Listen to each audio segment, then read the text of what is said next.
Écoutez, je me trouve actuellement à Toulon, vous le savez, puisque je visite tous les lieux d'exposition et de culture qui se prêtent à ce jeu. Et actuellement, je suis dans une salle de 400 mètres carrés, on va dire, qui est absolument fantastique, dans un immeuble de 1848. C'est ça, 1848. Ça s'appelle le Télégraphe. Autrefois, cette salle, c'était la cantine des Peteteux, PTT, bien entendu, vous m'avez compris. Et là, je suis avec François, dont je ne connais pas le nom, mais qui est tout simplement le créateur de ce nouveau concept de culture, puisque dans ce lieu, puisque nous sommes au premier étage, dans ce premier étage, il va y avoir des expositions, des concerts et bien d'autres choses aussi. Ouais. On pourra même manger, non ? On pourra manger, oui, exactement. C'est d'ailleurs un des piliers de l'activité culturelle qu'il y aura au Télégraphe, c'est de mélanger les arts et la cuisine en fait partie. Pas que en art, il y a l'art de vivre bien évidemment, mais il y a un engagement humain derrière ça, c'est de plébisciter une forme d'alimentation qui est dite consciente. Consciente, ça ne veut pas dire courant, healthy, bonne santé et compagnie, ça va de soi, mais c'est prendre conscience déjà de l'importance que l'aliment va avoir dans notre capacité à écouter et recevoir une information. Si mon corps n'est pas disponible parce qu'il est en pleine phase de digestion d'éléments qui sont aujourd'hui, on le sait, devenu toxique pour notre système, on n'aura pas du tout le même rapport à ce que l'on vient voir, écouter et recevoir. Voilà. Monsieur, alors dites-moi, ce concept, il a mûri en vous depuis longtemps ? Oui et non, oui. Ouais, parce que, attendez, moi je vous regarde, vous avez quoi, 30 ans, 35 38, ans 38 ouais. Vous êtes tout jeune, quelque part. Ouais. Donc avoir ce concept, c'est prendre un pari énorme. C'est-à-dire que, déjà, il faut racheter le bâtiment. Ouais. Bon, on l'achète parce qu'on a une idée, ou est-ce qu'on a une idée et on achète le bâtiment ? Comment ça se passe là ?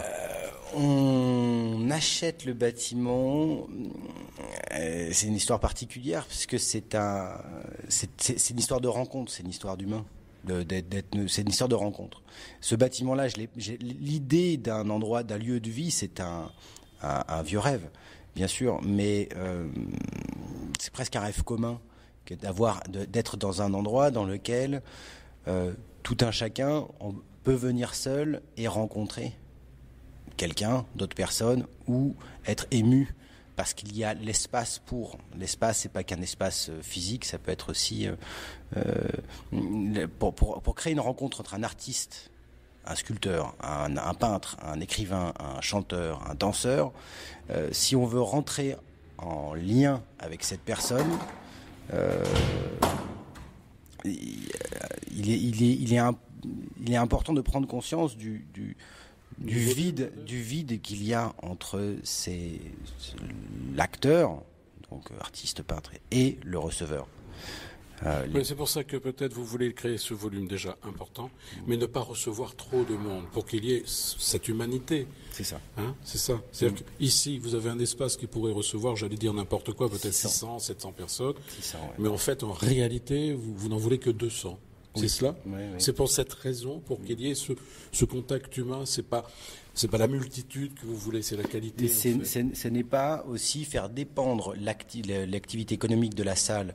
Elle va pas dépendre de la jauge, mais elle va dépendre de sa fréquentation. Vous avez une expérience de théâtre ? Non. Vous avez utilisé un mot que l'on utilise souvent dans le théâtre. La jauge. Oui, la jauge. Oui, parce que j'ai affaire à la commission de sécurité. D'accord. Voilà. Alors cette idée, elle a germé, ça fait combien de temps à peu près ? Alors l'idée, c'est très particulier, là je vais revenir sur la question, c'est que ce bâtiment il fait 1500 mètres carrés en tout. Au tout départ, nous avons une activité dans le milieu de l'édition et de la cuisine et de l'alimentation. Donc de là, il y a une culture qui est déjà très axée sur une fonction primaire qui est celle de manger. Manger comment ? Et la question s'est posée. Et à travers notre activité d'éditeur, également de journaliste, on a rencontré beaucoup de gens. En cherchant des nouveaux locaux, le Télégraphe m'est tombé dessus, on va dire, puisque c'était une rencontre du passé, d'une des vies passées que j'ai eues, qui m'a suggéré et recommandé, voire imposé, l'achat de cet endroit. Quand je suis rentré dans cet endroit, il m'a semblé évident que ça allait devenir un projet d'envergure pour nous. C'est énorme. Quand vous dites vous, c'est-à-dire votre famille ? L'équipe des gens qui bossent avec moi, on n'est pas si nombreux que ça, on est à peine 10. Pas mal quand même. Ouais, c'est bien, mais Mais ce sont tous des gens responsables qui ont à leur niveau chacun leur responsabilité, leurs compétences, etc. Exactement. Ouais. Tout le monde est responsable et tout le monde est épanoui dans son propre travail. On a un rédacteur merveilleux qui traite une grande partie du contenu de 95 degrés et des journaux que nous sortons à travers la marque du Télégraphe, puisque le Télégraphe est aussi avant tout pour moi un média. Une édition, vous disiez tout à l'heure, une maison d'édition. Alors pour nos auditeurs qui voudraient venir ici à Toulon et qui voudraient comprendre le concept, j'ai cru comprendre que c'était sous forme d'abonnement, c'est-à-dire Alors le principe d'abonnement, il est simple. C'est un abonnement qui est pas cher déjà. C'est 20 € par mois. Maintenant, la question se pose par rapport à l'abonnement, c'est qu'on pourrait prétendre, on pourrait penser se couper d'une certaine partie de la population. Oui, c'est-à-dire l'élitisme. Moi, j'ai un peu peur de l'élitisme dans ce genre de truc. Oui, c'est évident, c'est une question qui se pose. Mais dans une ville dans laquelle la fréquentation des lieux dits prétendus recevoir du public est un peu délicat, puisque on le voit, toutes les scènes sont subventionnées et dépendent toutes d'une forme de...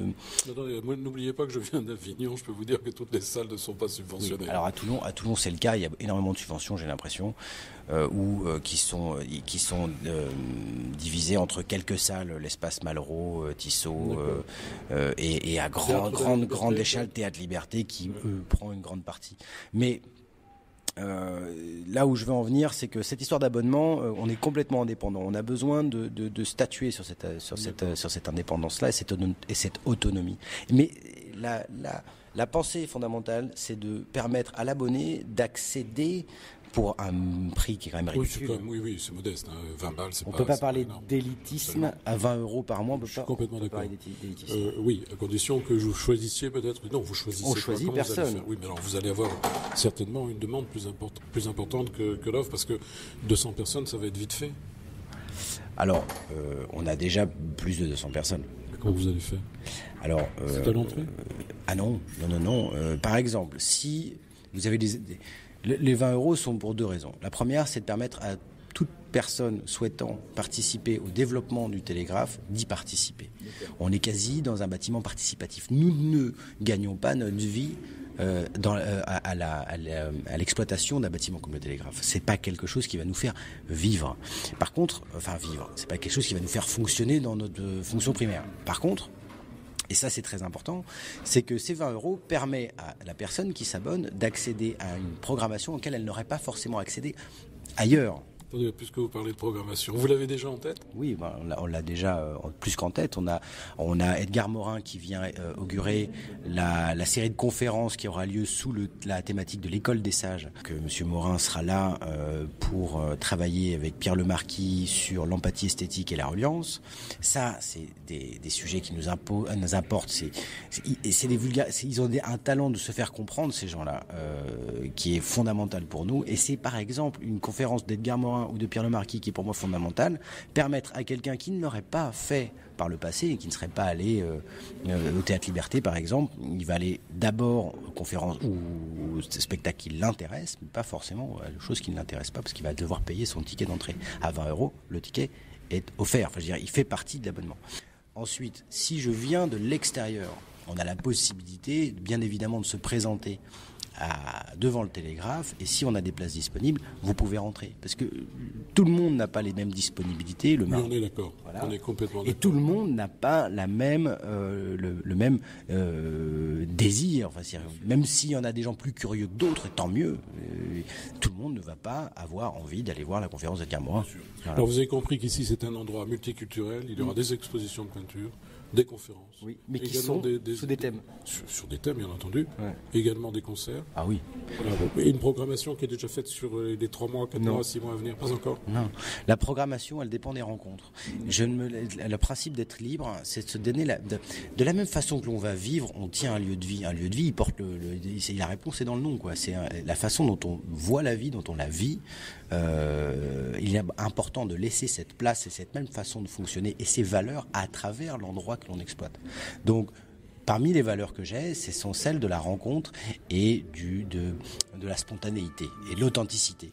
Donc je rencontre quelqu'un demain qui me présente un projet et ce projet-là est absolument pertinent. Généralement, par expérience, je m'aperçois que les rencontres sont toutes liées entre elles. Il y a des intrications qui sont fabuleuses. Nous sommes un peu pareils, vous ne croyez pas au hasard. Non. Vous croyez aux rencontres. Aux rencontres principalement. Et quand on lit, et après on peut pousser même cette réflexion-là avec des gens comme Étienne Klein et d'autres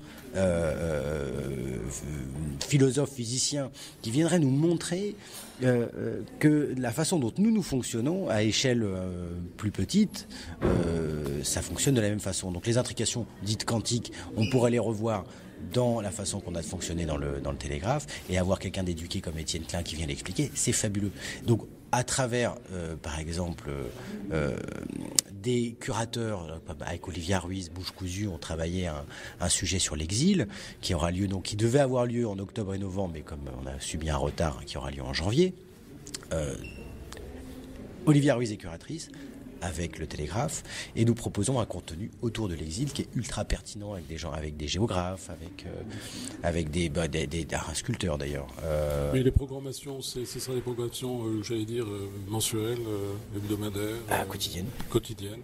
C'est important, ça, bravo François. Quotidienne. François, quel est votre nom? Veillon. Voilà, François Veillon. J'étais avec François Veillon, je pense qu'on a fait le tour, je reviendrai vous voir. D'accord, je prendrai même une carte, comme ça sera sûr. Eh bien, j'étais avec François Veillon pour cet espace absolument lumineux. Lumineux parce que la culture va y être présente, et j'ai l'impression que le commandant de bord qui est là a très envie de rayonner à travers cet établissement. Et on lui souhaite bon courage, nous sommes dans un pays de culture aussi. Merci. Donc par conséquent, voilà, amis et auditeurs, où que vous soyez, sachez que également à Toulon, eh bien, il existe des lieux de culture, et celui-ci sera, j'allais dire, un mot que vous connaissez bien, permanent. Voilà. Merci à vous, François. À très bientôt. Pierre-Patrick. Voilà. Pierre-Patrick pour Tête derrière Média, Fresnel Radio, et pour le journal Regard que les habitués du théâtre connaissent bien. Voilà. Merci à vous toutes et tous, et à très bientôt.